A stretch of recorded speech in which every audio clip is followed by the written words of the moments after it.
மத்தேயு 5ஆம் அதிகாரம் 4வது வசனம் சொல்லுகிறது, துயரப்படுகிறவர்கள் பாக்கியவான்கள், அவர்கள் ஆறுதல் அடைவார்கள்.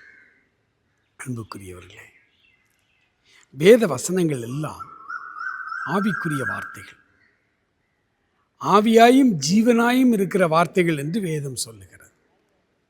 ஆகவே இங்கே துயரப்படுகிறவர்கள் அப்படின்னா ஆண்டவருடைய ராஜ்யத்தின் நிமித்தம், ஆண்டவருடைய ஊழியத்தின் நிமித்தம், ஆண்டவருக்காக இந்த பூமியிலே வாழும் பொழுது நியாயமாய், நீதியாய், நேர்மையாய் வாழ நம்ம ஒப்பு கொடுக்கும் பொழுது நமக்கு இந்த உலகம் தருகிற பரிசு துன்பம், துயரம், வேதனை, அழுகை, வேதனை நிறைந்த வாழ்வு. துயரப்படுகிறவர்கள் பாக்கியவான்கள் என்று ஆண்டவர் சொன்னார்.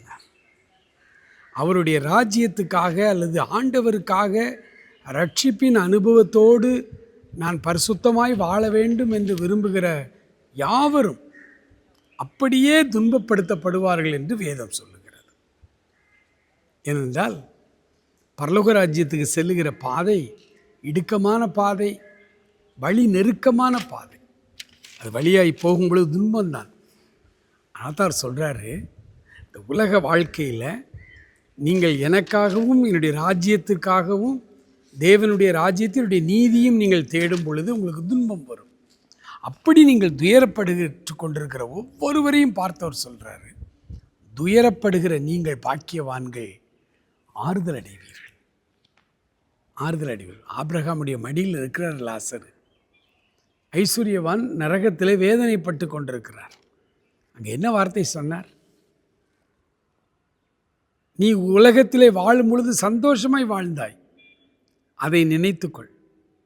ஆனால் இவனோ உலகத்தில் வாழும் பொழுது வேதனை நிறைந்த வாழ்க்கையிலே இருந்தான். இன்று அவன் தேற்றப்படுகிறான், இன்று அவன் தேற்றப்படுகிறான். அப்போ துயரப்படுகிறது என்பது, இப்போ பிச்சைக்காரங்க எல்லாருமே கஷ்டப்படுறாங்க, அவங்க எல்லாமே பரலோகத்துக்கு ஆபிரகாம் மடியில் வந்துடுவாங்களா? இல்லை.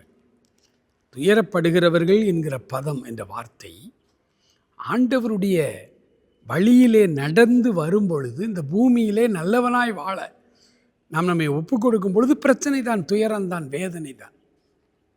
அப்படி இந்த உலகத்தில் அவருக்காக துன்ப துயரங்களை அனுபவித்து நாம் வாழ்ந்தால் முடிவிலே நமக்கு நித்திய ராஜ்யத்திலே பெரிய ஆறுதலை அவர் தருகிறார். இதைத்தான் சீசர்கள் கேட்டார்கள், ஆண்டவரே, எல்லாவற்றையும் விட்டு உம்மை பின்பற்றினோமே, எங்களுக்கு என்ன கிடைக்கும் என்று கேட்டார்கள்.